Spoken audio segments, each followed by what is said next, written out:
long rebound. Steph, no timeout with 6. At 5, Curry for the lead.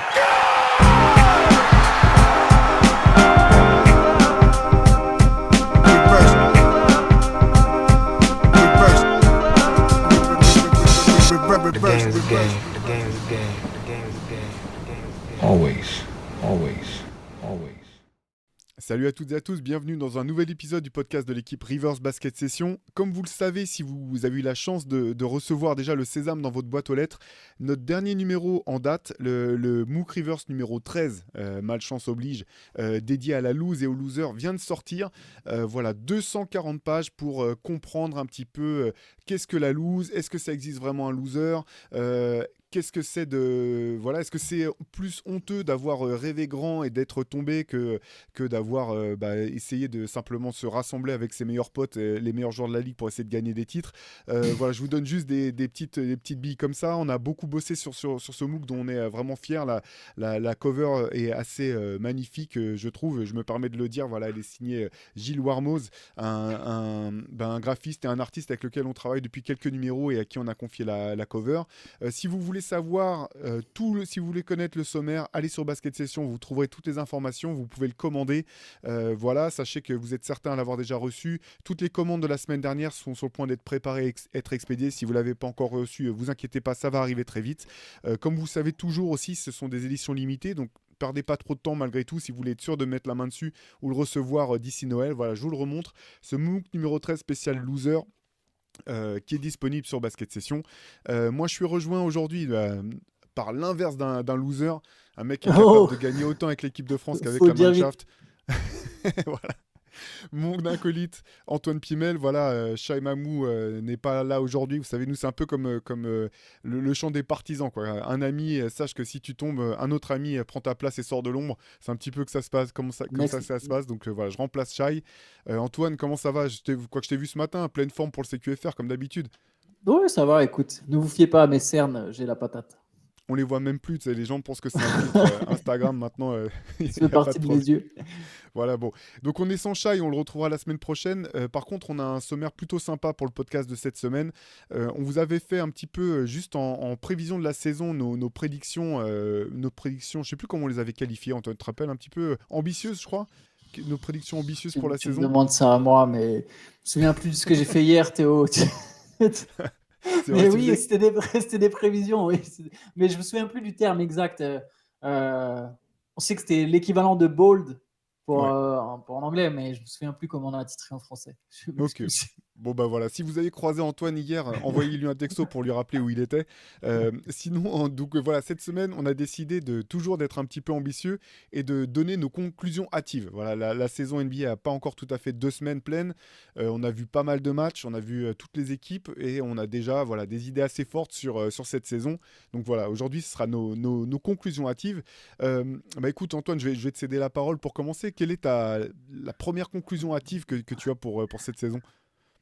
Et tu me lances comme ça. Du coup, je vais commencer avec Milwaukee. Allez, c'est vrai que j'en ai noté, mais je n'avais pas prévu une. Je voulais aborder en premier, mais du coup, on va peut-être commencer avec Milwaukee. Je pense qu'il faut s'inquiéter pour les Bucks. Par s'inquiéter, tout est évidemment relatif. Hein. On parle des Bucks. Je ne suis pas en train de penser que cette équipe ne va pas atteindre les playoffs, ou même je ne pense même pas qu'elle va sortir au premier tour. Je ne pense pas qu'on va vers un scénario répété de l'an dernier. J'imagine j'ai quand même un peu plus d'ambition pour Milwaukee. C'est une équipe avec 2 joueurs qui peuvent faire de gros dégâts, mais je pense que tout ce qui concerne le titre, la course au titre, c'est quand même une équipe qui a très vite été présentée comme un favori, un grand favori même de la saison après l'arrivée de Damian Lillard. Et j'ai peur quand même qu'il faille s'inquiéter par rapport à ça pour plusieurs raisons. Déjà parce que les Bucks sont catastrophiques en défense, parce que Damian Lillard fait très peu d'efforts en défense cette saison, genre moins que par le passé. Il y a pas. Alors peut-être c'est juste une question d'adaptation. Hein. On sait en plus qu'il traverse. C'est délicat, tu as été transféré, tu n'as pas été envoyé là où tu voulais à la base, tu arrives dans une autre ville, un autre environnement. On sait qu'il vient c'est bizarre de dire ça comme ça. On dirait un sketch de France 2, mais il vient de France 2 d'après les inconnus. Il vient de se séparer de sa femme, mais tout ça pour dire qu'il y a une situation. C'est juste un élément supplémentaire pour montrer qu'il y a une situation pas forcément facile. Mais je trouve qu'il fait pas autant d'efforts que sous certaines saisons avec Portland. Et la défense des Bucks, malgré la présence de Brook Lopez, malgré la présence de Giannis, la défense des Bucks c'est catastrophique. Alors j'avais la stat avant le match contre New York, évidemment maintenant je ne l'ai pas regardé après, mais avant le match contre New York, ils ont encaissé 119 points sur 100 possessions, c'était la pire défense de la ligue. La seule équipe qui prenait plus de points, c'était les Pacers qui en ont pris 155 à un moment contre Boston. Donc autant dire que Milwaukee est quand même passé de la 4e meilleure défense à la avant-dernière plus mauvaise. Et ouais, tout ça me fait peur. Et plus le point qui est lié à la défense, mais c'est l'état de santé de Chris Middleton me fait peur. Il joue jamais plus de 20 minutes. Il est entre 16 et 17 minutes par match. C'est l'ombre de lui-même. Et même si je sais qu'il y a beaucoup de temps pour que l'équipe apprenne à développer une alchimie, je me demande, est-ce qu'en 6 mois, la Chris Middleton, il peut revenir pas seulement à 100%, mais à 110 ou 120%, parce que j'ai l'impression que la perte d'Holiday, il faudra qu'il soit à 110, 120%. Et ça me fait peur, voilà. L'équipe, même la rotation, me dire que le backcourt, c'est Beasley, Lillard. Tous les meneurs et les arrières adverses, ils s'éclatent à chaque fois qu'ils jouent les Bucks. Et Tyler Hero leur a mis 35 points. Dennis Schroeder s'est baladé, etc. Voilà. Tout ça me fait un peu peur pour Milwaukee. Non, mais c'est super intéressant ce que tu notes. Effectivement, de toute façon, dès le trade, en fait, et même, même avant le trade de Damian Lillard, avec les pertes de certains joueurs, on avait noté quoi, cette potentielle lacune défensive du côté de Milwaukee, parce qu'ils ont perdu Grayson Allen, ils ont perdu aussi Javon Carter, qui était quand même un super défenseur, qui était parfait dans ce registre. Et ils ont perdu Jrue Holiday, bien entendu, qui est l'un des tout meilleurs défenseurs de toute la ligue. Donc ça, on s'attendait à ce que Milwaukee baisse de pied. Puis je crois qu'on l'avait même dit dans un podcast que certainement au cours de la saison, ils seraient obligés d'essayer de se renforcer d'un point de vue défensif sur les postes extérieurs, sur les postes d'arrière. Effectivement, je comprends que tu te fasses du souci, entre guillemets, Antoine. Je vais pas essayer de... C'est pas simplement pour tempérer, mais c'est vrai qu'il y a pas mal de choses quand même du côté de Milwaukee. Ils ont changé de coach et ils ont aussi changé complètement de philosophie défensive. On voit avec Adrian Griffin, par exemple, ils font beaucoup plus de zones que toutes les années précédentes. Je sais même pas s'ils avaient fait un peu de zone avec Budenholzer. En tout cas, on sent que d'un point de vue des schémas tactique défensif, ça a complètement changé. Tu l'as noté, je pense que le back court, je suis pas sûr que tu puisses vraiment faire toute la saison avec Damian Lillard et Beasley dans le back court. Défensivement, je pense que c'est trop faible en fait. Tu te mets tout de suite en désavantage. Alors bien sûr, Beasley peut apporter son adresse extérieure, mais je pense que d'un point de vue défensif, tu te mets trop en difficulté. Après, je comprends qu'Adrian Griffin tente des choses. Par contre, moi, je pense que ça sera certainement la première chose qui changera, quoi. Je pense pas qu'ils feront tout le 5, toute la saison avec ce 5. Ça me paraît trop compliqué. Et puis il y a aussi ce que tu notes, quoi. Il faut que Damian Lillard, faut qu'il apprenne à jouer avec ses coéquipiers. J'ai trouvé que par contre, ce qui était assez encourageant, c'était la collaboration entre les deux stars. Giannis et Damian Lillard, je trouve que là ça se passe vraiment très bien. Ils ne se marchent pas sur les pieds, en même temps ils arrivent à jouer à des moments importants, à trouver leur marque. Donc ça, je pense que c'est quand même vraiment important pour Milwaukee. Mais oui, tu as raison, sur l'aspect défensif, clairement Milwaukee doit se poser des vraies questions, et le plus tôt sera le mieux, je pense. Disons que tu ne gagnes pas un titre ces dernières années sans avoir l'une des 10 meilleures défenses de la ligue.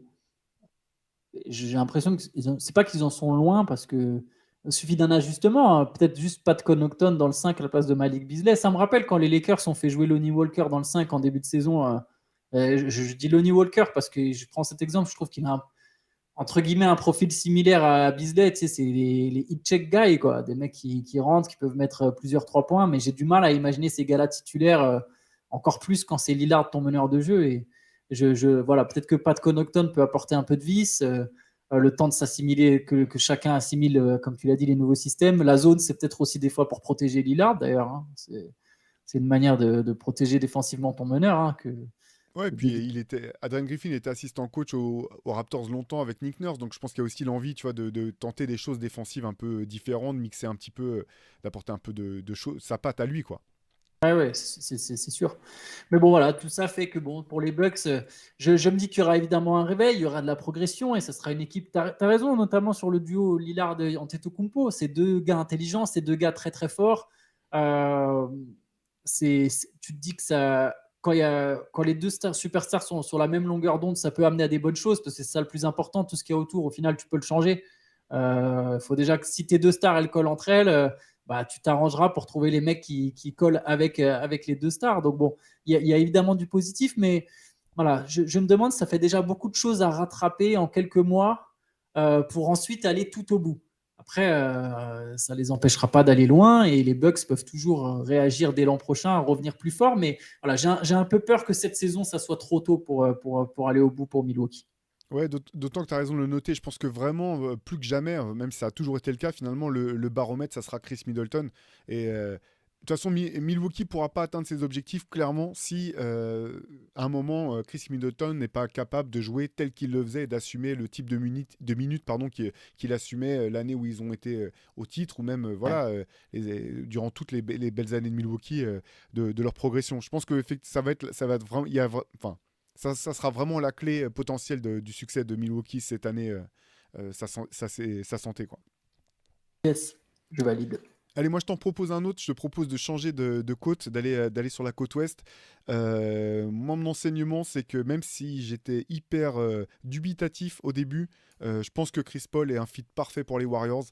Il y a tout un tas de facteurs qui sont au vert du côté de Golden State. Ils sont au 3e de la conférence Ouest avec un bilan de 5 victoires, 2 défaites. Les stats de Chris Paul, c'est simple, c'est les plus faibles de toute sa carrière. Allez, je vous les sors. 7,6 points de moyenne à 31,8%. Il est catastrophique à 3 points. Il a mis 2 tirs sur 26 à 3 points. On sait que ça ne va pas rester comme ça. Hein. C'est le temps de prendre ses marques.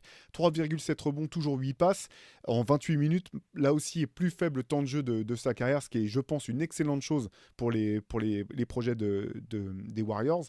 Mais moi, là où je trouve que c'est le fit parfait, au-delà de ces stats, c'est l'efficacité des remplaçants des Warriors. L'an dernier, Golden State avait le meilleur 5 majeur, mais avait un 5 de remplaçants catastrophique. Cette année, c'est simple, au net rating, le banc des Warriors est le 2e de toute la ligue. Donc une métamorphose totale dans laquelle je pense que Chris Paul joue un rôle majeur. Et l'autre chose qui est totalement à l'inverse de l'an dernier, c'est les résultats des Warriors à l'extérieur. Pour l'instant, c'est tout simplement... Alors, la saison est courte, hein, mais c'est la meilleure équipe à l'extérieur. Ils sont à 4 victoires, une seule défaite.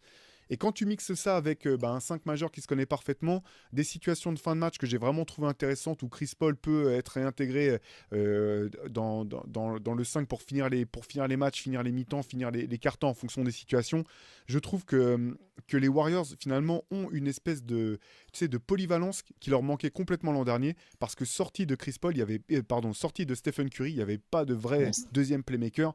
On va pas revenir sur Jordan Poole qui a d'autres qualités, mais clairement pas celle-là. Et là, je trouve que déjà, l'effet Chris Paul se fait sentir. Et tu sais, on parlait un petit peu dans les CQFR des belles perfs de Jonathan Kuminga sur ce début de saison. Je pense que Chris Paul est la meilleure chose qui pouvait arriver à Jonathan Kuminga. Quand ils sont ensemble sur le terrain, tu vois que Chris Paul le cherche quasi en permanence, ou en tout cas, il essaie vraiment de l'impliquer dans le jeu en attaque. Et je pense qu'avec ces deux joueurs-là, plus les autres, les Moses Moody qui continuent à progresser, Dario Saric qui est parfait pour cette équipe des Warriors, il y a vraiment une rotation qui est bien plus profonde que l'an dernier. Et je pense que voilà, les Warriors ont vraiment bien géré leur intersaison. Et même si au début, j'étais un peu... je me demandais comment Chris Paul allait pouvoir se fondre dans ce collectif si bien huilé des Warriors. Et en fait, je pense que c'est en train de se faire à la perfection. Ouais, moi je pense, j'avais un enseignement sur les Warriors, c'était Golden State est aussi fort qu'en 2022. Je ne veux pas forcément dire finir champion d'ailleurs, parce qu'il y a d'autres équipes, le paysage n'est plus tout à fait le même, mais j'ai l'impression que les Warriors sont très très solides. Moi j'aime beaucoup ce deuxième 5 avec Chris Paul. J'ai trouvé que même la défaite contre les Suns en entrée quand il était titulaire, mais que justement il avait joué la plupart de ses minutes avec le deuxième 5, c'était déjà encourageant, et au final il a fallu un grand Devin Booker pour que Phoenix finisse par gagner ce match. Et là, la défaite d'hier, il y a beaucoup de maladresse, mais les Warriors pourraient être à 7-0 en fait, ou à 6-1. Je pense que c'est une équipe qui va aller chercher ses 50 victoires, parce que, voilà, comme tu l'as dit, c'est une équipe qui maintenant, sur 48 minutes, elle va jouer un basket. En fait, elle a 2 meneurs Hall of Famer. Il y en a un qui rentre, l'autre qui sort. Il y en a un qui sort, l'autre qui rentre, plutôt dans ce sens-là. Tu as toujours un jeu cohérent. Tu l'as noté, c'était le désastre complet l'an dernier dès que Stephen Curry sortait. Là, c'est plus le cas. Et il y a une stat pour Chris Paul. Il y a toutes les stats brutes, mais je trouve que la stat presque la plus intéressante, c'est son plus-minus moyen par match, qui est de plus 6,4. c'est les seuls qui font mieux en ayant joué plus. Enfin, il y en a un seul qui a fait mieux en ayant joué beaucoup de matchs, c'est Gary Payton 2, qui lui aussi qui a plus 6,6 et qui lui aussi profite vachement. Je trouve que lui et Kuminga, c'est pas des joueurs capables de vraiment créer leur shoot, même si bon, Kuminga, il sera peut-être amené à le faire un jour. Mais Chris Paul, on sait qu'il rend les autres meilleurs. Il peut donner des carrières à des pivots, mais aussi à des ailiers dans ce type-là, en fait. Et pour eux, c'est tout bonus de pouvoir jouer. Je trouve qu'il y a une espèce de mix dans ce deuxième 5 que j'adore entre le playmaking génial de Chris Paul, le génie de Chris Paul, l'expérience de Chris Paul, les qualités athlétiques de Payton et de Kuminga. J'aime beaucoup quand il y a Thompson avec eux parce que ça donne l'adresse de Klay Thompson, plus sa défense, parce que je trouve qu'il a vraiment repris des jambes en défense. Et à côté de ça, tu as Dario Saric qui lui aussi a une espèce une forme de génie aussi, même si c'est moins marqué que celui de Chris Paul. Enfin, en tout cas, c'est quelqu'un qui joue intelligemment au basket et j'aime beaucoup, beaucoup ce deuxième 5 et je pense qu'il va faire des ravages. Chris Paul contre des remplaçants, à ce stade de sa carrière, ça, c'est du pain béni pour lui. Non, mais tu as raison de reparler de Saric parce qu'en fait, justement, c'est la réflexion que je me faisais quand ils ont les deux sur le terrain. En fait, ils ont deux très bons playmakers sur le terrain, en plus des joueurs dont tu parlais, Payton, Kuminga et d'autres, qui sont peut-être plus unidimensionnels. Et en fait, je repense au match contre le Thunder où tu as Saric qui met son premier tir à 3 points. Après, Chris Paul, il le cherche systématiquement et derrière, Saric, je ne sais plus combien, il doit mettre 3 ou 4 tirs à 3 points en première mi-temps. Il fait un carton. Mais toi, c'est ce genre de choses c'est ce genre de choses en fait que Chris Paul va t'amener en fait, cette espèce d'intelligence de voir qui est chose, qui fonctionne. Les couvertures de défensives sur pick and roll, il les a toutes vues, il les connaît toutes par cœur, donc il va pas lui falloir 5 minutes pour comprendre ce qui est en train de se passer quoi. Et là où je me posais des questions en fait, parce que ça on le savait de Chris Paul, c'était est-ce qu'il allait pouvoir se fondre dans ce collectif où la balle circule autant des Warriors quand il est avec les titulaires, et pour l'instant je trouve qu'il le fait à merveille. Voilà, sa maladresse, elle est passagère, elle va pas rester parce qu'il est lui aussi quand même malgré tout en train d'apprendre un nouveau rôle, pas simplement découvrir une nouvelle équipe, mais découvrir finalement un tout nouveau rôle, une toute nouvelle façon de jouer. Et je pense que voilà, cette adresse, elle sera passagère, les choses vont s'équilibrer. Et je pense que voilà, les Warriors ont vraiment, vraiment très très bien géré leur intersaison. J'étais pas convaincu, encore une fois, j'étais hyper surpris de la signature de Chris Paul. J'ai l'impression que ça pouvait pas mieux se passer en fait. Je ne peux que aller dans ton sens. Eh ben écoute, on enchaîne. Est-ce que t'as une autre conclusion hâtive sous le coude? Ouais, j'en ai une autre et je vais rechanger de côte. C'est moi qui parle de la côte Est pour une fois. Elle va faire écho un peu à celle de Milwaukee. Elle va concerner cette fois-ci Philadelphie. Je pense que cette équipe des Sixers est celle qui joue le mieux au basket depuis au moins 2019 et je serais presque tenté de dire qu'elle joue même mieux qu'en 2019 tout en étant moins forte qu'en 2019. Mais bon, si on s'arrête à cette année où justement les Sixers sont sortis en 7 manches par le futur champion Toronto en demi-finale de conférence, année où il y avait Jimmy Butler, Ben Simmons, Joel Embiid, Tobias Harris notamment. Donc c'était en 2019, ça fait 4 ans, je pense que Philly n'a pas eu une équipe aussi forte ou qui joue aussi bien que celle qui est alignée en ce moment. Même s'ils ont perdu Harden, je pense que ça joue mieux sans James Harden. Je trouve que la patte Nick Nurse prend déjà. Et du coup, pour faire écho avec Milwaukee, même si je continue de placer quand même Milwaukee au-dessus, il y a un monde, je pense qu'il y a un scénario où Philadelphie peut enfin aller en finale de conférence. Je trouve que c'est-à-dire qu'il y a moins de pick and roll, le jeu est moins stagnant, ça va plus vite. Ça va plus vite. Je trouve que les Sixers jouent plus vite. Joel Embiid est impliqué un peu différemment dans le jeu, notamment en faisant beaucoup de main à main. Et du coup, il a beaucoup de passes décisives sur ce début de saison. Je crois qu'il n'est toujours pas descendu sous les 6 passes sur un match, sur les quelques matchs qu'il a joué. Et voilà, tout ça, Philly me plaît. Souvent, on nous accuse d'être... c'est pas on nous accuse, on nous reproche d'envoyer souvent de la haine envers les Sixers, mais je trouve que ce qu'on voit depuis le début de saison est très intéressant, que ce soit Maxey, Oubre, Harris dans son rôle de poste 4, Joel Embiid, etc. C'est intéressant ce qui se passe à Philadelphie. Bah écoute, non, je partage ton avis et je voudrais voilà, quand même poser une question, c'est est-ce qu'on peut quand même rendre un petit peu ces lauriers à Tobias Harris, qui au bout du compte aurait été peut-être le joueur le plus fiable de cette équipe depuis 2019. Alors ok, c'est pas une superstar. D'accord, c'est pas un mec peut-être qui méritait son ancien contrat. En tout cas, il le mérite carrément. Vu comment les tarifs ont augmenté, je pense qu'il le mérite complètement. Je suis d'accord pour dire que c'était absurde si tu devais craquer tout ton argent de miser sur lui plutôt que sur Jimmy Butler. Par contre, C'est un mec qui a souvent été décrié. Et au bout du compte, moi, je trouve que c'est un des joueurs les plus fiables de cette équipe. Alors, je dis pas que c'est la deuxième meilleure option. Enfin, tu sais que c'est pas une deuxième option d'une équipe qui joue le titre. Par contre, c'est un lieutenant, comme il y en a plusieurs dans une équipe, super fiable. Voilà, et je trouve que il est, enfin moi des matchs que j'ai pu voir, je l'ai trouvé très bon en fait, et je l'ai trouvé un petit peu dans la lignée de ce qu'il faisait même l'an dernier, les moments où il était sur le terrain où il n'avait pas grand chose à se reprocher sur les résultats problématiques de Philadelphie. Et oui, je partage ce que tu dis, la balle circule plus. Moi j'ai quand même du mal à leur prêter ce potentiel d'aller choper une place en finale de conférence, à voir bien sûr ce que donnera la saison, que ce soit les résultats des autres équipes ou les trades potentiels. Par contre, en tout cas, cette équipe, elle est plutôt sympa à voir jouer. Ça, déjà, je trouve que ça change. Ouais, après, j'ai dit un scénario. Hein, Ouais, c'est bien sûr, bien un sûr. scénario. Mais ça reste des outsiders, mais ouais, t'as raison, elle est sympa à avoir joué. Et puis pour Tobias Harris, c'est un truc tout bête, mais en fait, il joue poste 4.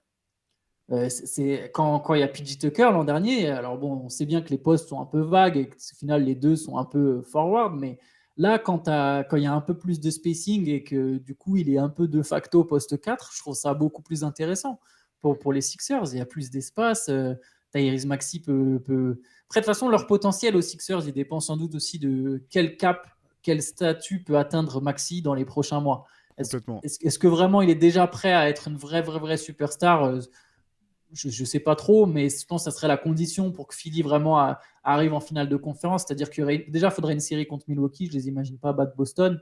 Et il faudrait que sur cette série contre Milwaukee, que Milwaukee ne soit pas nécessairement renforcé et que Tyrese Maxey fasse une série assez fantastique. Quoi. Mais cette équipe redevient intéressante à suivre.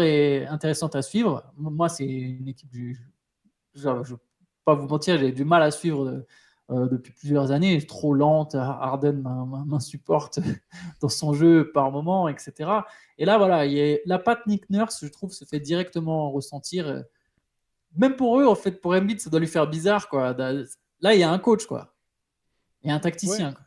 Et puis, il n'est pas dit que cette équipe, ça sera celle qu'on verra en playoff, parce que moi, je serais pas étonné quand même que l'effectif bouge encore. Alors, peut-être pas tout de suite, hein, parce que là, toutes les équipes sont en train de se mettre en place, mais je serais vraiment surpris finalement que Philadelphie ne tente pas autre chose d'ici la deadline. Parce qu'en fait, même si l'équipe est sympa, là, il y a besoin de garantie quand même si tu veux garder Embiid. Donc à voir ce que ça va donner, quoi. Ouais, et puis en espérant que du coup, enfin, pour eux, qu'ils se foirent pas, parce que si tu fais C'est la des dernière chance, espèces hein. de panic move, on sait ce que ça donne et tu peux aller chercher la mauvaise star et tu casses tout ce que tu as essayé de bâtir en quelques mois, quoi. Ouais, c'est clair. Allez, moi, je te propose de retraverser à nouveau les États-Unis. Allez, On allons-y. va... Un petit arrêt obligatoire quand même, je pense, du côté du Texas. Un petit point sur Victor Wembanyama et les Spurs qui font forcément le buzz. C'est vrai que c'est marrant, moi c'est la première fois que il y a un voisin qui m'arrête dans l'escalier pour me dire ouais vous avez vu le français et tout. Enfin, tu sens que le buzz il est complètement fou quoi. C'est sans commune mesure depuis bien longtemps en tout cas. Forcément, il y a de l'enflammade voilà, autour des bonnes performances comme des moins bonnes performances. Moi, j'ai l'impression que l'enseignement de ce début de saison, c'est que du côté des Spurs, tout se passe à merveille. Victoire ou défaite, les choses sont en place. Et moi, j'aime beaucoup, vraiment beaucoup, la manière dont Wembanyama est géré par Greg Popovich et son staff. J'ai eu le sentiment, en fait, sur les premiers matchs qu'il y avait, et c'est normal, pas mal, tu sais, d'anxiété un petit peu du côté de Victor. J'ai même eu le sentiment que parfois l'équipe jouait mieux quand il n'était pas sur le terrain, que la balle circulait plus. Alors, je parle pas défensivement, hein, parce que défensivement, son impact est monstrueux, c'est complètement dingue. Par contre, offensivement, j'avais le sentiment il se précipitait un petit peu dans les tirs. Tu vois, et paradoxalement, le match contre les Suns où il marque 38 points, j'ai trouvé qu'il était bien plus patient. Et tu vois, en fait, quand je vois Victor, je pense que tu vas voir ce que je veux dire, Antoine. J'ai l'impression que c'est un peu comme quand tu joues contre une défense de zone éclatée où tous les mecs sont dans la raquette. C'est-à-dire qu'en fait, tu peux shooter à chaque fois que tu as la balle, quoi. Mais ça veut pas Ouais, dire bah que oui. tous les shoots sont bons à prendre. Et comme face à une mauvaise défense de zone, ou face à n'importe quelle défense de zone, tu as besoin d'une espèce de rythme, en fait. Il y a une espèce de logique où tu sais, tu vois la balle, il y a passe, fixation, passe, et avant même que le mec ait tiré, tu sais que ça va rentrer parce qu'il y a une espèce de rythme qui s'est mis en place. Et je pense que c'est ce que Victor est en train de découvrir quelque part. Et moi, ce qui m'a plu, c'est que même les matchs dans lesquels il forçait un peu, bah, Popovic le sortait, mais il le remettait tout le temps dans les moments décisifs, en fait. Et que, tu vois, il y a même des moments où, encore une fois, je pense que l'équipe fonctionnait mieux offensivement sans lui. Il y avait un peu plus d'alternance, etc. Mais malgré tout, c'est déjà un difference maker. Ça fait que dans les moments clés, les fins de match, dans les fins de carton, il le remettait quand même parce qu'il est capable de faire des choses que les autres peuvent pas faire, en fait, simplement. Et ça, je trouve que c'est vraiment parfait parce qu'en fait, il y a d'une part, il peut tenter des choses, mais en même temps, on va pas le laisser se mettre la tête sous l'eau et s'enfermer complètement.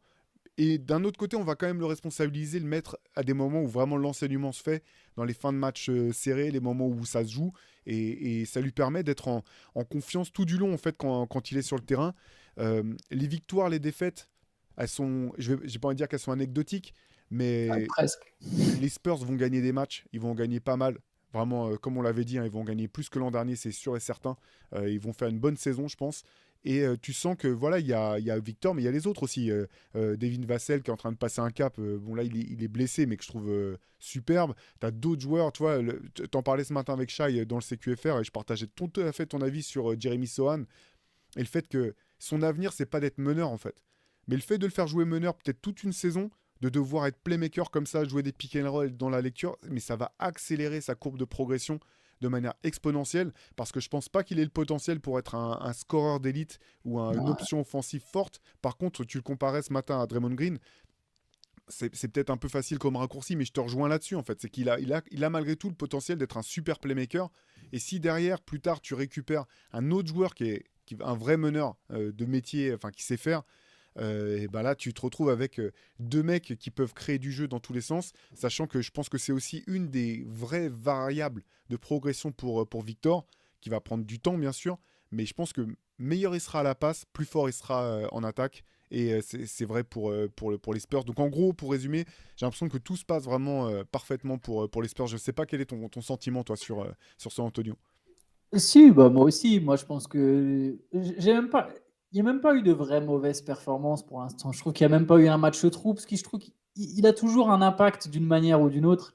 Des fois, même en attaque, sans avoir la balle, je trouve qu'il a un impact dans le sens où toute la défense se concentre sur lui. Par contre, je partage tout à fait ce que tu dis sur les tirs précipités. Moi, je trouve qu'il a des tirs précipités par moment. Et j'ai une théorie que j'avais commencé à aborder dans le CQFR, c'est que des fois, j'ai l'impression qu'il tire presque par frustration. C'est peut-être pas ça exactement parce que je connais pas assez sa mentalité et je suis pas dans sa tête, mais tu vois, j'ai pas touché la balle là, mais là, la prochaine fois que je touche la balle, c'est mon tour, quoi. Faut aussi que je prenne des tirs. Et c'est vrai que pour l'instant, et voilà, je lis souvent sur Internet, bah, on n'a pas l'impression que c'est le premier choix de draft, les mecs lui passent pas assez la balle, etc. Et j'ai l'impression que contre les Suns, il a moins pris de tirs précipités, mais parce qu'il a eu beaucoup le ballon. Donc, tu vois, il a eu toutes ces touches où tu as besoin de sentir la balle, tu as besoin de sentir. Et du coup, moins besoin de prendre des tirs juste pour dire wow, là, il faut que je prenne un tir. Ça fait 4 minutes sur le terrain. J'ai touché 2 fois la balle, j'ai pas pu déclencher. Tu vois, notamment hier contre Toronto, vraiment, j'ai eu ce sentiment-là. Par moment, en fin de match, j'ai l'impression, bah, tiens, là, j'ai couru dans le vent pendant 2 minutes. Prochaine fois que je touche la balle, quoi qu'il arrive, je tire, en fait, quelle que soit la situation. Et oui, du coup, ça va être pour lui, je pense, la prochaine étape. Mais ça va être le moment où les Spurs vont avoir un vrai bon playmaker à associer à ses côtés.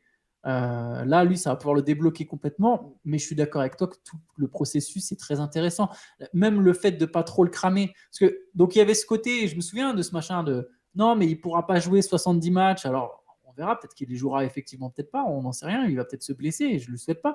Mais pour l'instant, la manière dont ces minutes sont gérées, pour que son cardio, parce que c'est dur pour un grand de sa taille de courir autant, il se donne, hein, il est vraiment, il n'est pas dans l'économie d'effort, Wembanyama, quand il est sur le terrain. Ça se voit qu'il veut jouer, qu'il veut faire des efforts, quel que soit, tu as l'impression qu'il veut contrer chaque tir, qu'il veut contester chaque tir, il veut aller sur tous les rebonds, il veut participer à toutes les possessions, donc il se donne beaucoup, et en le limitant un petit peu dans ces minutes, ou en essayant de faire des passages un peu plus courts, je trouve que ça, c'est une bonne gestion de sa part. Et d'ailleurs, Popovic, pour la première fois hier dans le 4e quart-temps, il l'a laissé plus longtemps. Je trouve que d'habitude, il lui a donné 6 ou 7 minutes de suite, ce qu'il ne fait pas d'habitude. Tu vois, et j'ai l'impression que vraiment, il y va étape par étape. Je pense qu'il y a. Là, par exemple, tout le monde a envie de le revoir encore marquer 38 points. Ça n'arrivera évidemment pas tous les soirs. Par contre, je pense qu'il y aura un moment dans la saison où Popovic lui-même dira bon, bah, maintenant, on annonce plus de système pour lui. Il est prêt à tenir le choc. Il y aura peut-être des matchs, ça ne m'étonnerait pas qu'à un moment, Wembanyama il ait une série de 10 matchs à plus de 25 points, par exemple, ou autour des 25 points, hein, sur 10-12 matchs comme ça de suite, où vraiment il score à chaque fois. Non, mais Je pense que ça va se faire progressivement. Non, je suis d'accord. Et puis, de toute façon, je pense pas que 38 points sera son record en Oui, carrière très longtemps. Il y a un oui, moment où oui. il va en claquer parce qu'en fait, il y a des tirs qui ratent où tu sais très bien qu'il aurait pu les mettre malgré tout. Moi, je trouve qu'il est quand même, grosso modo. C'est vrai que j'ai beaucoup vu passer des gens qui trouvent qu'il est pas assez impliqué en attaque. Je trouve qu'il est quand même relativement bien impliqué en attaque. Tu vois, je trouve que c'est quand même correct son utilisation. Et puis défensivement, enfin, on en parlait un petit peu entre nous ce matin, mais c'est vrai que c'est complètement dingue. Il y a le nombre de fois où même, tu vois, il y a des mecs qui rentrent et qui ressortent en fait.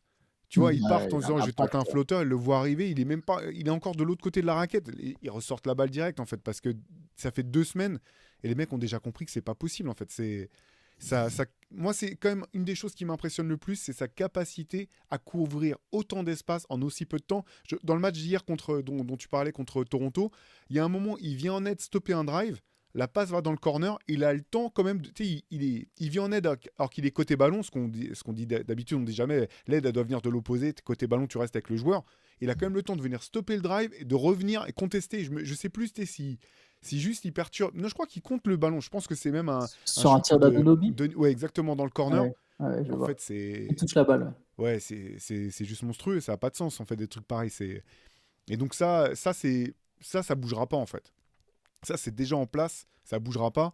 Et donc derrière en attaque, ça va se mettre en place. Tu vois, la défaite contre Toronto, je pense qu'elle est logique quelque part. Arriver à gérer une grosse avance quand tu es une équipe aussi jeune, c'est ce qu'il y a de plus dur. Et tu vois, au bout du compte, même si Scotty Barnes n'est pas un joueur et pas un vétéran, il a quand même 3 saisons dans les pattes. Autour, il y a des mecs qui ont de la bouteille. J'ai plus l'impression que c'était une démonstration un petit peu de qu'est-ce que c'est des vétérans face à des jeunes en NBA. Tu vois, la défaite, elle était pas, je la trouve pas honteuse en fait pour San Antonio. Je trouve qu'elle est vraiment à mettre à l'actif de Toronto, qui a été chercher ce match. Mais je la trouve relativement logique en fait dans l'état des choses, quoi.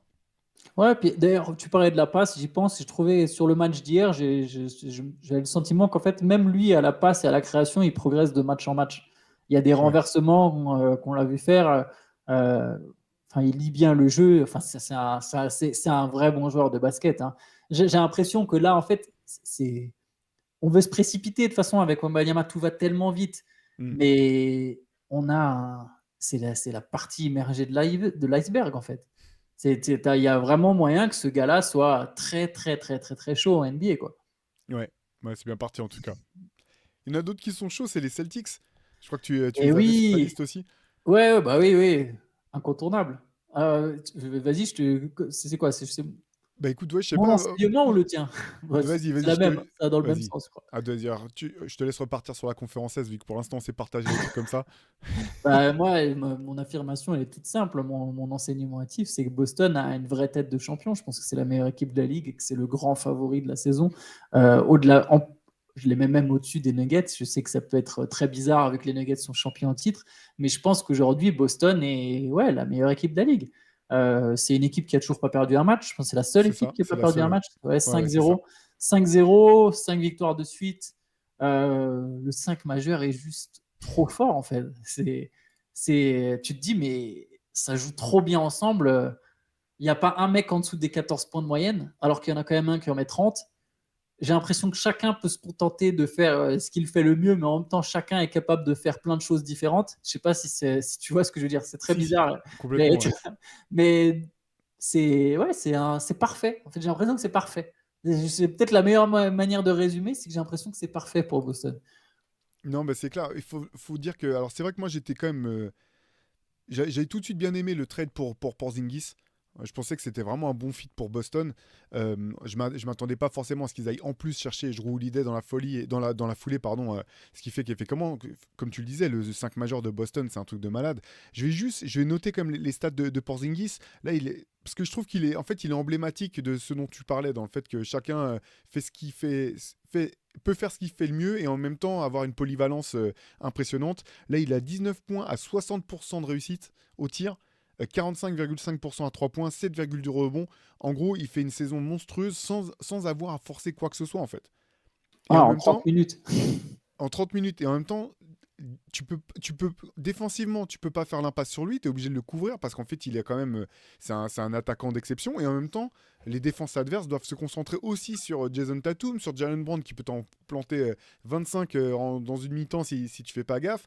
Il y a Jrue Holiday qui est là, enfin voilà, on sait que finalement, la grande force de Jrue Holiday et son talon d'Achille, c'est la constance offensive. Mais en fait, là, tu t'en fous complètement. En fait. Le Grave. jour où il t'en met 25, t'es trop content. Le jour où il en met 7, mais qu'il a quand même fait ses 9 passes et puis qu'il a défendu comme un mort de faim sur le meilleur joueur adverse, ça le fait aussi. En fait, cette équipe, elle est vraiment impressionnante. Dans le rendement, il faudra voir un petit peu, je pense, face à des grosses équipes, une fois que tout sera lancé. Mais en tout cas, là, ils sont partis, je pense, pour faire un. Ils peuvent faire un début de saison historique, ça serait peut-être un peu osé de le dire, mais en tout cas marquant, vraiment marquant. Ouais, je pense que c'est les 60 victoires, je suis certain qu'ils vont taper les 60 wins quoi, s'il n'y a pas de blessés. Je les vois pas perdre plus de 20 matchs cette saison, hein. Plus de 22 du coup, ça ferait pour arriver à 60 wins. J'ai l'impression que c'est. Et Jrue Holiday, c'est le 5e marqueur pour l'instant du 5 majeur. Tu te rends compte? Ouais. Après, c'est pas la 5e option offensive. Je dirais que c'est plus la 4e, mais c'est parfait pour lui en fait d'être la 4e option offensive. Comme tu l'as dit, si un jour il se plante, en fait, c'est pas la même pression qu'à Milwaukee où tu sais que tu as besoin qu'il aille mettre ses 18 points. Que s'il met pas ses 18 points, c'est compliqué pour les Bucks. Ah, mais 8 points, c'est pas grave. Ça veut dire que Tatum, il en aura mis 40, tu vois. Ou que Brown, enfin, il y a 3 mecs devant lui, quoi. Moi, je trouve cette équipe. Il manque plus que Brad Stevens trouve une espèce de sorcellerie pour sacrifier un tour. Ouais, je sais pas, un move, un espèce de move magique où il ajoute un vétéran sur le banc. Et là, ça y est, c'est. De toute façon, ils seront sur le marché, hein, c'est sûr. De toute façon, Ah oui. ils chercheront encore à se renforcer malgré tout. Moi, ce que j'adore, en fait, finalement, c'est qu'avec Tatum, Derrick White et Jrue Holiday, dans ton 5 majeur, tu as 3 très bons, voire excellents playmakers. Parce qu'en fait, tu vois, Tatum et Jrue Holiday, je trouve que parfois, il manque un peu de constance dans le playmaking. C'est-à-dire qu'ils peuvent être excellents. Et parfois, même si moi j'adore jouer Holiday, des fois il y a des choix offensifs, tu vois, même quand il était à Milwaukee, où je comprenais pas toujours en fait ce qui se passait derrière certains choix. Là, le fait d'avoir ces trois-là sur le terrain, sur les moments importants, c'est un luxe qui a pas de prix en fait. Qui a pas de prix parce que ça permet à chacun, on en revient là encore, c'est ce que tu disais, mais à chacun de ne pas avoir à trop en faire en fait, à avoir simplement à faire ce qu'il sait faire. Et derrière, tu vas aider, dès qu'il y a une aide défensive, tu te mets tout de suite en galère en fait face à cette équipe et face à ce 5 en tout cas, c'est un casse-tête permanent quoi. J'ai l'impression que même Jalen Brown, peut-être qu'il y a mieux pour lui. Alors, ses pourcentages sont moins impressionnants que ceux de ses coéquipiers pour l'instant, mais lui, justement, on sait que le dribble, il y a plein de compilations où les mecs se moquent de sa main gauche, de son dribble, etc. Mais bientôt, il aura presque plus besoin de dribbler, Jalen Brown, dans cette équipe. Il a juste besoin de courir, de couper ou de dribbler, de faire 2 dribbles puissants vers le cercle, des trucs que là, pour le coup, il sait le faire. Il sait pas c'est peut-être pas le joueur qui fait le mieux la différence en dribble sur un cross, mais s'il faut arriver lancer et poser 1 ou 2 dribbles puissants pour aller au cercle, il va savoir le faire. Il y a des matchs où Brown, en fait, il va mettre 40 points. Ça va arriver aussi. C'est Donc, sûr. vraiment, il y a trop de danger dans cette équipe des 2 côtés du terrain. Ouais, Ouais, allez, 2 semaines, ça fait déjà champion NBA sur l'allure. Pardon. si je devais mettre, alors c'est pas un bémol en fait, mais ce que j'attends de voir en fait, j'attends de voir après une série de défaites, même pas forcément longue, hein, Comment ça réagit? comment ça se passe. Parce que c'est quand même alors c'est un vestiaire qui a tout connu en fait. Il a tout connu ce vestiaire, en tout cas pour les anciens de Boston, qui a jusqu'à présent quand même toujours trouvé le moyen de rebondir malgré tout. Tu vois, c'est même fou finalement que l'équipe n'ait pas explosé quand tu vois. Alors bien sûr, il y a eu le départ de Marcus Smart et pas anodin, mais c'est finalement, j'ai pas le sentiment qu'il y ait eu une explosion au sein de cette équipe. Donc j'attends de voir ça en fait. J'attends de voir. Il y aura forcément, tu parlais de blessures, il y en aura forcément un moment. Il y aura forcément un coup de moins bien à un moment. Ça va être intéressant de voir comment cette équipe sera capable de rebondir à ce moment-là. En début de saison, j'avais dit un petit peu, de manière un peu bâtarde, que Joe Mazzulla devait faire gaffe quand il regardait au-dessus de son épaule et quand il voyait Sam Cassell juste à côté de lui sur le banc, que Sam Cassell était en parfaite pole position pour prendre la suite si jamais le début de saison était compliqué du côté de Boston. C'est pas du tout le cas. Donc je pense que là, Joe Mazzulla a gagné un petit peu de répit pour voir venir. Mais ouais, ça va être passionnant de voir comment cette équipe pourra rebondir. Mais du coup, moi, tu vois, je vais prendre ton bémol et je vais aller un peu plus loin dans le futur. Je pense qu'en saison régulière, ça posera pas de problème parce que le calendrier fait qu'en fait, tu joues rarement trois grosses équipes de suite. Mm. Donc, de toute manière, même s'il perdait 2-3 matchs, je pense que Tatum, le troisième ou le quatrième, il arrive, il met 45 points et il bat les Pacers ou les Wizards, tu vois. Mais par contre, ce qui serait intéressant, je trouve ton bémol est très juste, c'est comment ils vont gérer l'adversité en playoff. Parce que si cette équipe, elle est partie pour faire une grosse saison, donc pour être rarement en situation délicate. Et comme j'ai dit, je pense qu'en fait, même, ils seront peut-être même jamais vraiment en situation délicate parce qu'il y a toujours un moment un adversaire sur lequel tu arrives à te relancer. Ils ont trop de bases pour vraiment se planter 3 ou 4 matchs, enfin, tu sais, se planter contre plein d'adversaires faibles consécutifs, tu vois. Il y a forcément un moment où ils battront une de ces équipes-là. Par contre, en playoff, tu joues toujours la même équipe et là, tu commences à avoir un certain niveau de compétition. Ça commence à être de plus en plus relevé. Ce serait intéressant de voir si cette équipe, elle est menée 2-1, tu vois, en playoff sur une série, ou même 3-1, tu vois, mais ce genre de moment où même juste t'es mené 1-0 à domicile, c'est toi qui es à domicile, t'es mené 1-0 et le game 2, comment ça se passe le game 2? C'est ce genre de moment-là où je pense que là, effectivement, ton point, je le trouve très intéressant, c'est qui va prendre le leadership, comment ça va réagir, comment ça va se passer, est-ce que Tatum, il va juste tenter de prendre 30 tirs, tu vois, est-ce qu'ils vont se replier sur leurs principes? Ça, ouais, t'as raison, c'est un point très intéressant. Après, quand je disais ça, tu vois, honnêtement, je m'en fais pas particulièrement, en fait, parce que quand je vois les nouvelles, je veux dire, Jrue Holiday, il est adoré partout où il passe. Kristaps Porzingis, c'est un mec qui a jamais posé de problème, en fait, où qu'il soit passé. Donc, je m'en fais pas particulièrement, en fait, mais simplement, je suis curieux, tu vois, en termes de dynamique, de voir comment ça va se passer. C'était pas pour dire que je m'inquiétais forcément, mais voilà, ça sera intéressant à voir dans tous les cas. Et tu as raison, de toute façon, une équipe comme ça, c'est en playoff, de toute façon. De toute façon, Ouais. la saison régulière, je vais pas dire que c'est accessoire, c'est pas du tout le cas, mais c'est vraiment en playoff qu'on verra de quoi elle est faite. De quoi elle est faite, ouais. Je suis Allez, d'accord. on retraverse à nouveau. Allez, Retour vas-y. dans la conférence Ouest. Je vais sortir une phrase qui peut paraître la phrase peut-être la plus stupide ou la plus évidente jamais prononcée. Elle n'est pas de moi, je la quote, mais c'est simplement que Nikola Jokic est vraiment trop fort au basketball. C'est une quote d'Antoine Pimel envoyée dans notre chat entre nous. Un un ah, soir où tu te dis, mais comment il fait, quoi?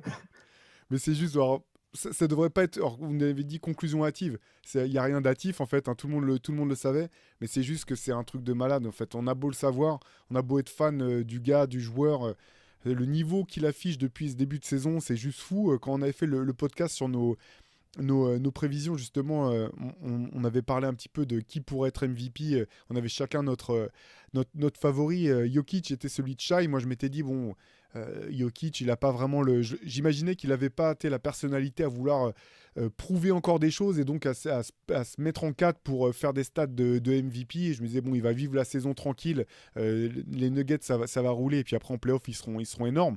En fait, le truc, c'est que même sans forcer, il a un niveau qui est juste monumental, quoi. C'est incroyable, finalement, de voir. Tu sais, j'ai l'impression que c'est. Enfin, alors je sais qu'il ne le sera pas, mais tu sais, comme si tu avais vu un mec qui a été MVP. Et tu dis, mais lui, il devrait pas être dans la course pour Most Improved Player, en fait, parce que tu vois l'efficacité. En fait, c'est son niveau d'efficacité, tu vois, qui continue de me fasciner et où j'ai l'impression que d'année en année, il gagne encore en économie de mouvement. Il y a rien de superflu dans le jeu de Jokic et pourtant, c'est un jeu que je trouve spectaculaire. C'est ouais, Tu sais, incroyable. c'est comme les boxeurs qui expliquent que pour taper fort, il faut être le plus relâché possible. Tu vois, il y a un peu ce côté, en fait, il est full relax maintenant, il est champion. Est-ce que tu as vu cette espèce de vidéo où tu vois Jimmy Butler s'entraîner super dur? En fait, tu vois que des mecs, genre Jimmy Butler, Tatum, LeBron faire de la muscu. Cela, c'est des vidéos de l'été, tu vois des workouts, ils en peuvent plus, ils sont en sueur, ils soulèvent des charges, ils sont à fond dedans, où tu les vois dribbler comme des malades. Et entre chacun des joueurs en train de bosser dur, tu vois une vidéo de Jokic l'été, t'en as une où il est complètement jeté en boîte, t'en as une il est sur ses chevaux, t'en as une il est en train de danser avec l'équipe de Serbie. Il y a que à chaque fois où tu vois l'été de Jokic, c'est n'importe quoi, même si je suis sûr qu'il bosse, tu vois. Mais c'est pas l'idée, mais c'est juste ce même me fait marrer parce que le gars arrive, il paye pas de mine, mais je pense il est en détente entre guillemets, mais dans le bon sens du terme, tu vois, genre c'est trop facile pour lui. Il vient, il est là. Ouais, bah moi je vais faire ça. Il sait de mieux en mieux exactement ce qu'il doit faire. ses coéquipiers le connaissent de mieux en mieux, il les connaît de mieux en mieux. Le mec est à 27 points, 13 rebonds, je crois, et 8 passes de moyenne sur le début de saison, 60% au tir, 40 à 3 points, je crois, quelque chose comme ça. Exactement. Les pourcentages de réussite ont aucun sens. Aucun Ah ouais. sens. Ouais, mais meilleur joueur du monde. Hein. Meilleur joueur du monde. C'est clair. Ben, c'est quoi l'autre fois, j'avais mis un match et j'ai dit à mon fils de 8 ans de venir. Je lui ai dit, viens, regarde, là, il y a le meilleur joueur du monde et je vais pointer, Ouais. c'est le grand 15 là, qui ressemble à rien. C'est pas un peintre au bâtiment à qui on a filé un maillot, non, c'est le meilleur joueur du monde. C'est comme ça que ça se passe. Ouais, c'est fou. C'est fou, Ouais. mais c'est beau. C'est beau de voir Jokic comme ça. Et puis ouais, voilà, l'effectif. Alors c'est vrai qu'on s'était dit, bon, bah, finalement, les Nuggets sont certainement l'un des perdants de l'intersaison parce qu'ils ont perdu des joueurs et qu'ils n'ont rien ajouté de notoire, entre guillemets. Ils ont parié sur la progression des joueurs qu'ils avaient au sein de l'effectif déjà. Et je pense que, alors, on verra, hein, c'est en fin de saison qu'on verra si ça aura été suffisant. Mais en tout cas, je trouve ça vraiment intéressant quand on voit Christian Brown, grosso modo, qui confirme complètement sa saison rookie. On voit Peyton Watson, sur qui les Nuggets étaient dithyrambiques en interne. Voilà, ils n'arrêtaient pas d'en parler en disant, attendez, l'an prochain, vous allez voir Peyton Watson. Il me prouve que c'est un joueur NBA, il est en train de montrer, voilà, c'est sa première vraie saison, entre guillemets. Donc il y a encore du temps, mais tu vois le potentiel, tu vois le talent. Et puis, toi, tu avais noté, il me semble, les progrès, ou du moins la montée en puissance, quelque part, de Michael Porter Jr. Ouais, il a mal commencé, et là, ça commence à aller un peu mieux. Et je pense que pour lui, c'est toujours... là, il sort d'un match à 24 et un autre à 27 points. Donc, sachant qu'avant, il y avait eu quand même 3 matchs sur 5 en dessous des 10 points. Donc, c'était un peu particulier, mais là, il vient de sortir 2 gros matchs. J'ai l'impression que Michael Porter Jr., de toute manière, restera pendant longtemps l'espèce de facteur X des Nuggets, dans le sens où si lui, il atteint le cap qu'on lui a prêté, c'est quand même un mec qui était attendu premier choix de draft, en fait, Michael Porter Jr. On l'oublie parce qu'il y a eu sa blessure et qu'il est tombé au 14e place, je crois, il le récupère. Mais à la base, Michael Porter Jr., c'est le meilleur joueur de sa génération, quoi. Ou un des 3 meilleurs joueurs de sa génération. Et les Nuggets avaient quand même fait un sacré style. Et c'est vrai que, bon, il doit y avoir quelque chose dans la mentalité qui fait qu'il n'a pas encore complètement explosé. Mais si le gars arrive à mettre les pièces toutes ensemble dans le puzzle que représente son crâne, il y a un moment où tu te dis, mais si lui il est régulier, en fait, si lui d'un coup il commence à taper les 22 points régulièrement, mais qu'est-ce que tu veux faire, quoi. Après, pour les Watson, Brown, surtout pour Watson, parce que Brown, je pense qu'il est déjà prêt, mais ces gars-là, je ne sais pas si vraiment sur une série de playoffs, tu vas vraiment pouvoir compter à fond sur Watson, ou même sur Reggie Jackson, qui lui n'est pas jeune, mais qui est un vétéran, mais qui a aussi d'autres. C'est des gars, je ne sais pas, non, je trouve quand même toujours qu'ils sont moins profonds que l'an dernier, Bien mais sûr. on ne pourra pas le voir avant les playoffs. En fait, c'est un peu comme Boston, c'est un truc qu'on pourra voir éventuellement qu'en playoffs, peut-être que j'aurai tort. Mais de toute manière, j'avais lu un truc du GM des Nuggets, et c'était intéressant. En fait, leur but, c'est pas forcément c'est pas forcément de faire le doublé. Eux, bien sûr, ils vont dire ils visent le doublé. Ils parlent de dynastie, c'est un peu provocateur. Mais en fait, c'est pas une dynastie dans le sens tripit des Lakers. C'est une dynastie dans le sens Spurs qui visent. Tu vois, c'est un truc où, nous, on est là pour long. En fait, on veut être là pour longtemps. On n'est pas les Raptors de 2019, quoi. On est là pour longtemps. Et peut-être que Peyton Watson, il sera pas complètement prêt en 2024, mais en 2025, t'inquiète pas qu'il sera là. Et pareil pour Ndiaye ou Strower, ou va savoir qui d'autre, tu vois. C'est un peu cette idée-là. Je souris parce que tu as parlé des Lakers et j'ai oublié, je voulais te le dire en aparté, je vais le dire là maintenant. Mais justement, le match dont je te parlais, que j'ai voulu montrer à mon fils, il a voulu voir la présentation des équipes. Et moi, j'avais mis direct à l'entre-deux, quoi. Donc, je remontre et tout. Et en fait, tu vois toutes les actions qu'il y a dans la petite vidéo qui va annoncer le 5 majeur. C'est que des actions face aux Lakers. Ah, ok. C'est des trolls, c'est des trolls monstrueux, quoi. C'est hyper subtil, il joue même pas le match, c'est même pas contre les Lakers. Toutes les actions, c'est des images des derniers playoffs. Ouais, de la finale de conférence. Ouais. Ils sont marrants, les mecs des Nuggets, quand même.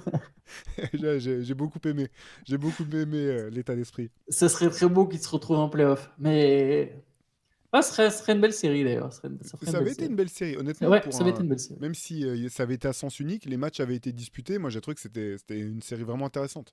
Il peut y avoir une espèce de confirmation, de conclusion hâtive inattendue. Là, que je peux te donner en live, c'est Anthony Davis est le meilleur défenseur de la ligue.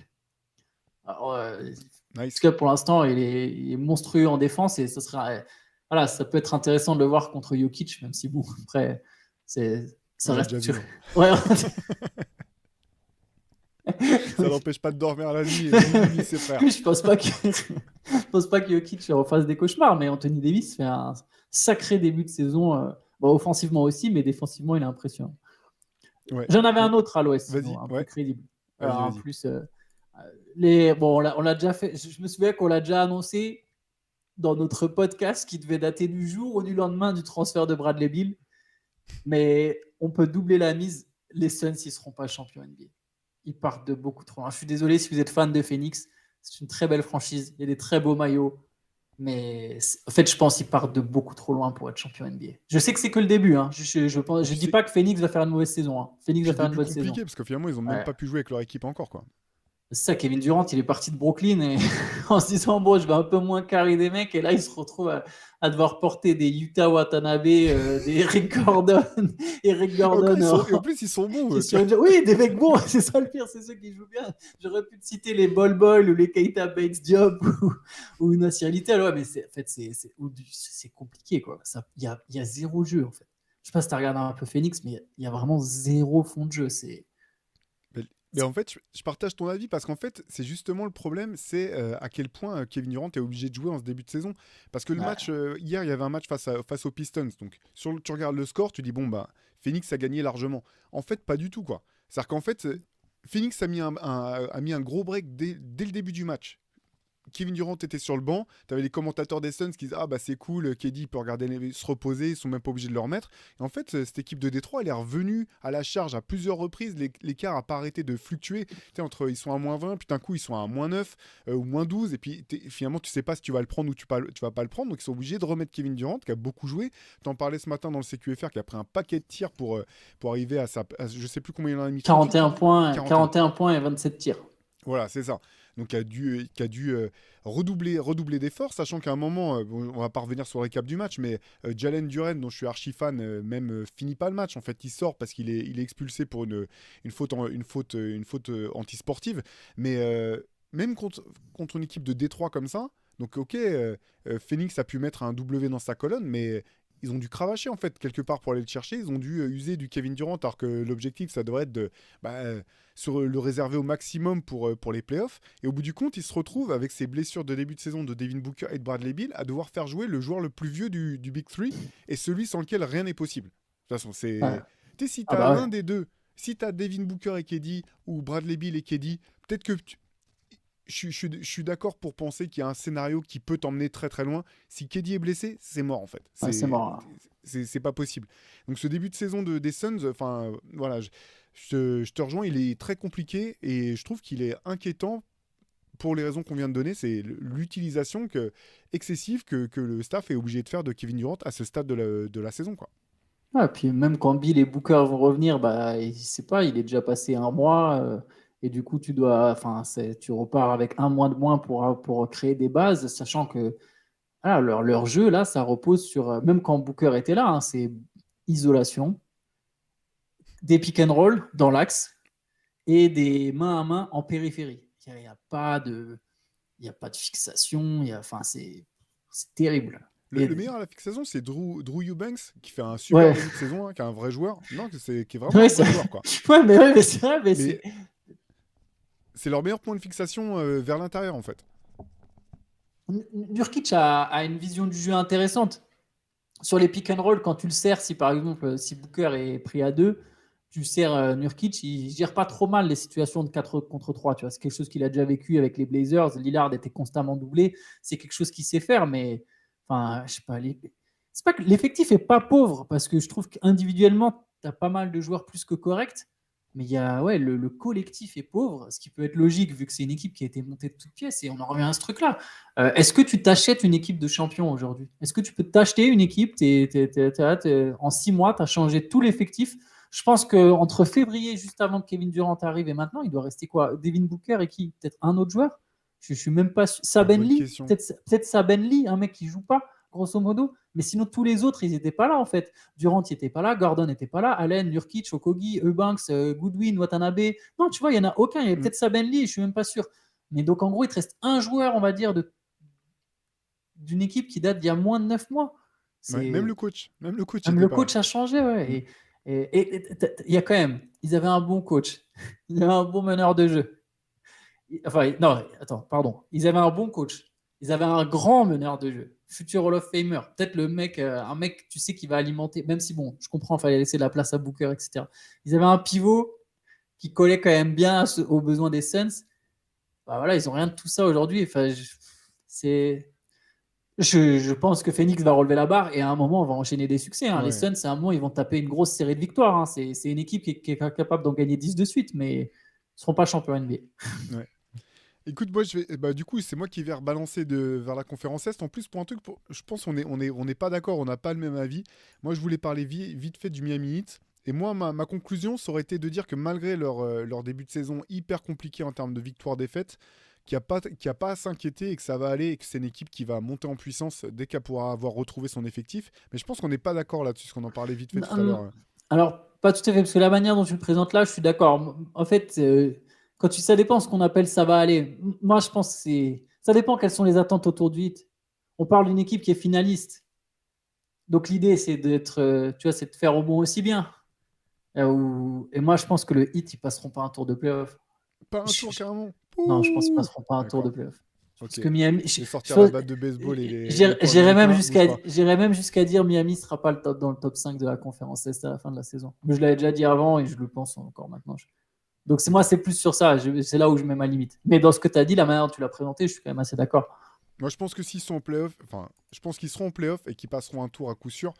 Ça, c'est là où on n'est pas d'accord. En fait, j'ai vu plusieurs matchs de Miami qui n'a pas du tout son effectif au complet, qui a enchaîné encore une fois les blessures dans tous les sens. Moi, j'ai trouvé que le jeu était quand même plutôt pas mal en place. J'ai trouvé que Tyler Hero avait vraiment progressé, avait passé un cap en fait dans la constance et dans ce qu'il peut apporter par rapport aux saisons précédentes. Et moi, je pense qu'il y a un moment, s'ils retrouvent un petit peu de la santé, ça va se mettre en place. Et je pense qu'à nouveau, personne sera ravi de devoir croiser la route du 8 en playoff. Là, si je devais mettre un bémol sur ma propre affirmation, c'est quand même sur l'impact de Jimmy Butler que j'adore, mais que je trouve pour l'instant, c'est plus là-dessus que je serais un petit peu inquiet. C'est que je trouve quand même vraiment moins saignant que par le passé. C'est peut-être simplement la mise en jambe, la mise en place. Mais je pense aussi que c'est une équipe qui n'a pas fini, que l'effectif actuel, c'est pas l'effectif définitif. Je sais pas par contre dans quelle mesure Miami sera capable de faire bouger les choses.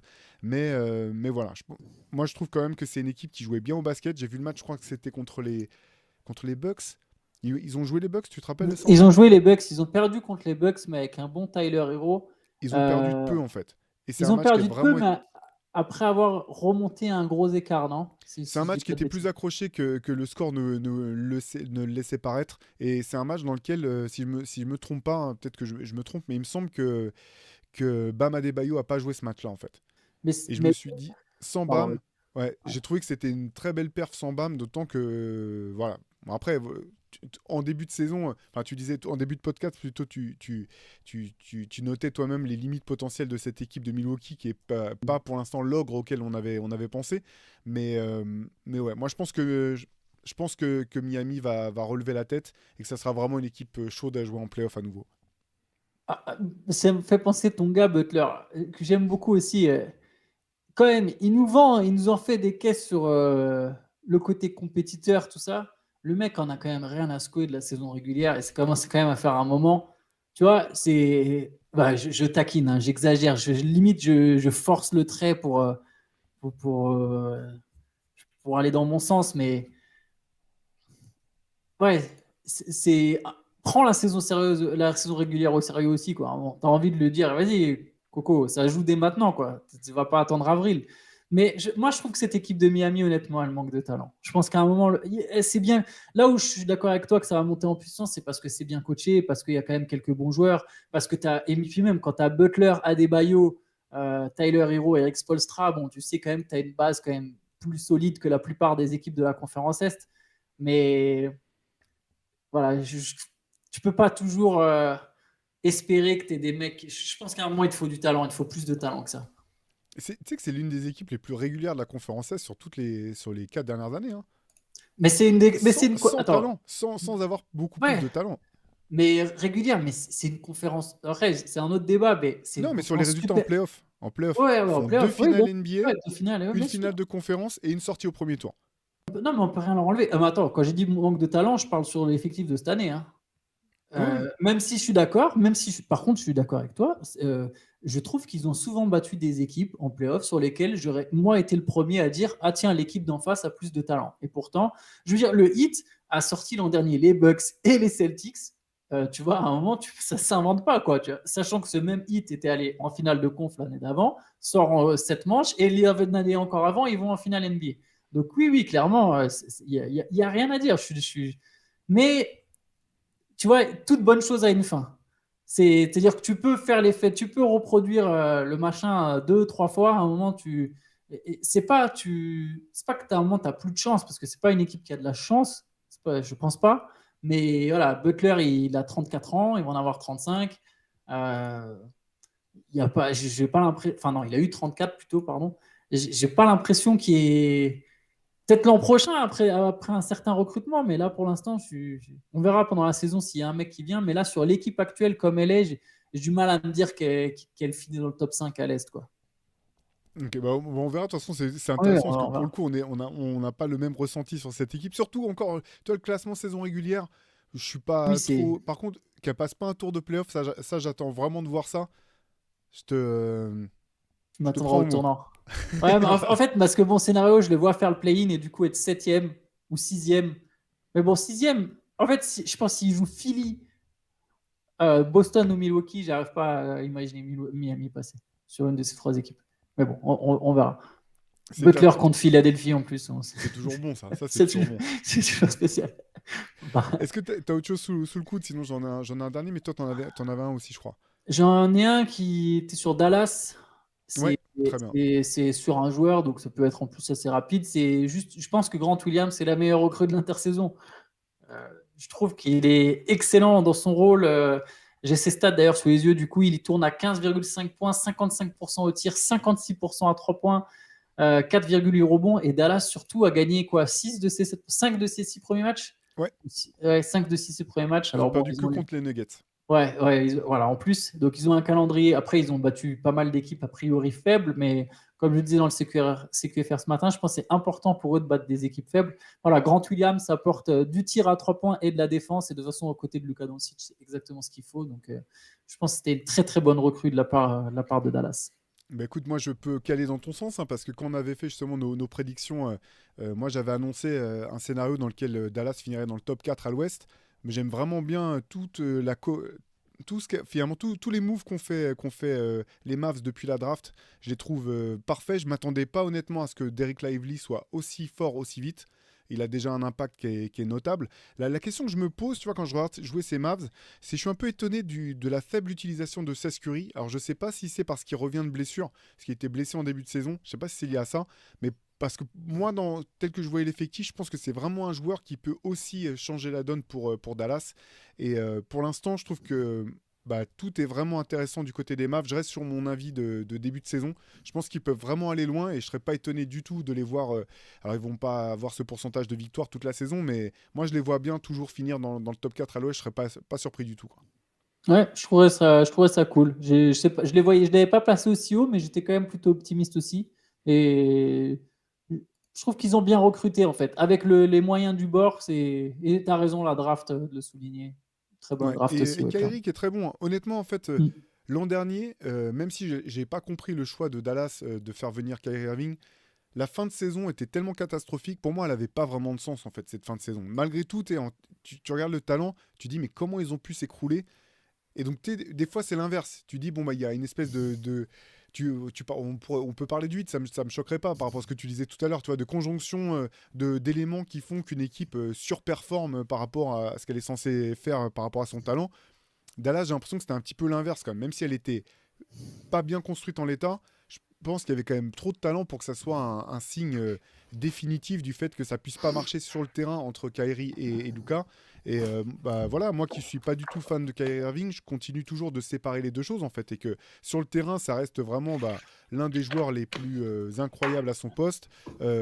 Une force offensive comme on en a rarement vu. Moi, mes questions, elles étaient plutôt axées sur est-ce qu'il sera disponible pour faire les matchs, est-ce qu'il sera sur le terrain tout simplement pour jouer aux côtés de Luka Doncic. Mais en tout cas, je trouve que là, même sur ce début de saison, ça marche bien en fait. Ouais, je suis d'accord. Ça marche pas sur les pieds, ça marche bien. Et on n'a même pas encore. Et je pense que Kyrie peut encore monter en puissance. C'est ça l'ironie, c'est que il a une petite blessure, il n'est pas encore peut-être à 100%. Donc c'est intéressant pour Dallas aussi tout ça. Ouais. Allez, je t'en propose un dernier, peut-être, parce qu'on Yes. on en avait parlé un petit peu en entrée tous les deux. C'est sur la classe des rookies, en fait. Et je pense que voilà, c'est une conclusion hâtive, mais c'est une super classe de rookies qui a plein de mecs qui vont faire des longues carrières, alors que ça peut aller de star, superstar pour certains, peut-être, mais ou d'autres simplement qui feront des belles et longues carrières. On se les listait un petit peu tout à l'heure, entre Victor, bien sûr. Il y a Chet Holmgren qui, dans l'ombre de Victor, finalement passe un peu inaperçu, mais fait des choses que je trouve vraiment impressionnantes. Je trouve aussi qu'on voit aussi à quel point le fait d'avoir été drafté l'an dernier lui sert aujourd'hui. Tu vois, en termes de dureté, je pense que malgré tout, c'est pas la même chose en fait. Quand tu as eu un an, même si tu n'étais pas sur le terrain, mais que tu t'entraînais, tu faisais du renforcement musculaire, du travail spécifique pour la NBA, ça a quand même un vrai impact. On vous parliez ce matin de Osar Thompson du côté des Pistons. Je sais plus quels autres rookies on a. Oui, Lively dont on vient de parler du côté de Dallas. Bref, j'ai l'impression qu'il y a vraiment une super cuvée cette année, Antoine. Oui, je partage tout à fait. Hein. Après, bon, Holmgren va compter dans l'autre draft, mais il compte effectivement dans cette cuvée de rookie, donc Oui. c'est un peu spécial. Mais Pour ça, tu je as le raison. compte dans la cuvée de rookie, tu vois. Ouais. Non, mais t'as raison de le souligner. Moi, Ozar Thompson, c'est mon chouchou, comme j'ai dit ce matin. Je le trouve incroyable ce joueur. C'est fou venant de l'over. Et c'est marrant parce qu'il a été drafté après son frère, mais il a les débuts de saison sont complètement différents parce que les Rockets, d'ailleurs, on aurait pu le mettre en conclusion hâtive. Les Rockets, ça marche, ça va peut-être pas marcher des masses leur projet. Après, ils sont à 2-3, il y a eu que 5 matchs, mais bon, je sais pas, je suis encore un peu perplexe. Et du coup, Amen Thompson, pas autant d'opportunités que son frère Ozar. Amen Thompson ne joue que 16 minutes par match. Là, du coup, je suis allé voir, il y a 16 minutes par match, c'est très peu pour un mec qui est drafté en 4e position. Et oui, c'est ça, c'est 4e, je crois, Amen Thompson. Et Ozar 5. Ils ont été draftés c'est ça, 4 et 5. Ouais, du coup, Ozar Thompson, Brandon Miller s'en sort quand même plutôt bien. Il y a d'autres noms, Derek Lively dont on a parlé, Marcus Sasser, et hier, il est intéressant sur ses entrées avec Détroit. C'est un mec qui peut avoir une carrière de meneur backup scoreur. Je sais pas, Montemoris, il est resté longtemps dans la ligue, tu vois. Il y a des gars comme ça, tu vois. C'est des profils qui sont aussi recherchés. C'est un meneur où tu te dis, bon, lui, c'est pas vraiment un vrai meneur, mais il rentre, il va scorer. Il y a des gars comme ça. Il y a plein de. Je pense que on peut parler de Bilal, mais tu vois, Bilal Koulibaly peut être un des mecs qui va. Même si je sais que ça te fait mal au cœur, qui joue pour Washington. Je suis dépité en fait. Je suis dépité. Tu sais, je pensais pas l'être autant. Je me disais, bon, au moins il va avoir du temps de jeu et tout. Mais en fait, même quand il a du temps de jeu, je me dis, mais quelle équipe. Je suis dépité par le niveau de l'équipe. J'ai pas d'autres mots. Ouais, c'est un sacré cirque. C'est le terme. Mais Bilal, franchement, je sais pas, il y a 15 équipes où s'il était dedans, je sais que. Franchement, il a vraiment tout pour réussir. Il a vraiment tout pour réussir dans cette ligue. L'attitude, le potentiel, les atouts physiques.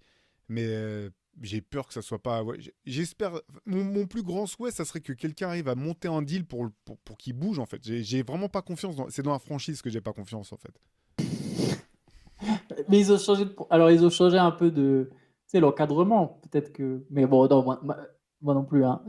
Les Désolé Wizards. si vous êtes fan des Wizards, Ouais, j'ai rien contre vous, hein, mais. Voilà, là, nos auditeurs vont découvrir qu'après Karl Anthony Towns, les Sixers et Kyrie Irving, on a maintenant dans notre hit list, on a les Wizards. On n'a jamais osé vous en parler, mais c'est peut-être l'équipe dont on fait le moins confiance. C'est juste qu'on les aime tellement pas que, tu vois, on n'ose jamais même aborder le sujet parce qu'on a un peu d'affection pour Kat, tu vois. Il y a des petits trucs, tu vois. Là, les Wizards, juste. Enfin, toi, t'es fan de Kyle Kuzma quand même. Ça change pas. J'avais de la vie. Kyle Kuzma et Jordan Poole, du coup. Bah oui. Faut prendre les deux à ce stade. Bilal aurait été super intéressant aux Nuggets. Hein. Il l'aurait fait jouer. Hein. Mais il serait intéressant partout. Ouais. Il serait intéressant partout. Mais c'est non, mais j'espère juste qu'au moins, il pourra avoir son temps de jeu toute l'année en fait, parce que il est pas dans une situation pour. Enfin, je sais pas comment dire. Il faut Ça que colle ce pas soit avec sur son le terrain. profil, en fait. C'est le Pardon. problème.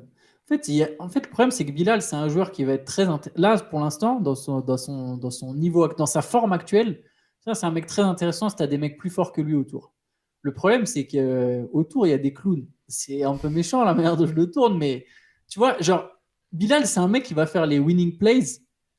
Mais il n'y a pas de winning Il y a plays pas au des mecs pour Wizards. mettre Tu vois, il va rentrer, il y a moins 25. Qu'est-ce que tu veux C'est bien de faire des box-out ou tu vois, des trucs comme ça, mais si tu passes de haut, il y a moins 25. Tu vois, c'est un peu le problème, quoi. C'est que bon, tu joues pas pour la gagne. Donc il a des atouts, je pense, pour une équipe qui cherche à gagner des matchs, mais son équipe, elle va pas gagner de match. Même dans Donc, les bon. formes de jeu, tu vois, je pense qu'offensivement, en fait, les points qu'il met, c'est vraiment du bonus parce que je vois rien qui est mis en place pour le faire, pour lui simplifier la vie, en fait. Au bout du compte, il faut quand même qu'il se démerde quand la balle lui arrive dans les mains, tu vois. C'est pas. Enfin bref, ouais, on refera peut-être un podcast spécial sur Washington ou sur Bilal, hein, ça, plus tard dans la saison. J'espère qu'on aura l'occasion de faire sur Bilal plutôt que sur les Wiz, mais ouais, non, c'est. La classe Bad de pick, rookie est man. bien. Ça veut dire. La saison va être longue. En tout cas, bref, sur les rookies, il y a quand même des mecs qui vont faire kiffer toute l'année, voire qui donneront envie de voir certaines équipes. Tu vois, ça que Détroit, vous l'aviez mis dans les équipes sympas, jeunes et sympas à voir jouer. Il y a vraiment des profils. Moi, je te le disais tout à l'heure, là, moi j'adore Jalen Duren. Il y a bien sûr Killian Hayes, dont vous parliez ce matin, là, car d'avoir tapé dans l'œil de Monty Williams. Voilà, c'est une équipe qui peut être sympa à voir jouer. Il y en aura d'autres. Qu'est-ce que tu disais, quoi? Moi, j'ai cru que tu allais dire Nate McMillan. Oui. Je veux dire, pas pareil. Pas pareil, c'est clair. Mais non, il y a vraiment une belle classe de rookies cette année. Ça va être intéressant de suivre ça sur les prochaines saisons. Ouais, puis il y en a sans doute en fait qu'on voit pas encore, mais par exemple, juste aux Warriors, il y en a deux. C'est Trace Jackson Davis qui a l'air vraiment d'être intéressant, et pareil, Brandin Podziemski, mais c'est des mecs qu'on va très peu voir. Tu vois, Rémi Raquez, on le verra peut-être pas beaucoup avec Miami, mais on sait qu'il y a aussi quelque chose. Tu vois, il y a des gars comme ça, petit à petit. Ouais, à un Ils vont moment. être obligés de le mettre sur le terrain. De toute façon, s'il continue à avoir autant de mecs blessés, il va avoir du temps de jeu. Ouais. Anthony Black au Magic aussi, d'ailleurs, j'y pense. Ça a l'air d'être un profil un peu intéressant. J'imagine qu'Amen Thompson va monter en puissance. Enfin, je sais pas, il peut y avoir pas mal de gars. Kayson Wallace à OKC qui a quasiment pas raté de tir depuis son arrivée en NBA. Enfin, oui, vraiment une petite promotion sympa, ouais. Ouais, bah écoute, je te propose qu'on referme là cet épisode du podcast. On pourra vérifier si nos conclusions hâtives se sont vérifiées tout simplement au fur et à mesure de la saison. Pour le reste, vous savez où nous trouver sur les réseaux, sur YouTube, sur vos plateformes de streaming préférées. Le MOOC Rivers dont je vous parlais en ouverture, le 13 spécial sur la loose, avec tout un tas d'histoires, des histoires terribles, des histoires drôles, des histoires étonnantes. Il est disponible. Nous, on vous dit à très vite en tout cas, et dès demain avec le CQFR de toute façon, Antoine. Yes, tout à fait. Demain matin. Super. Allez, portez-vous bien d'ici là. Ciao. Ciao, ciao.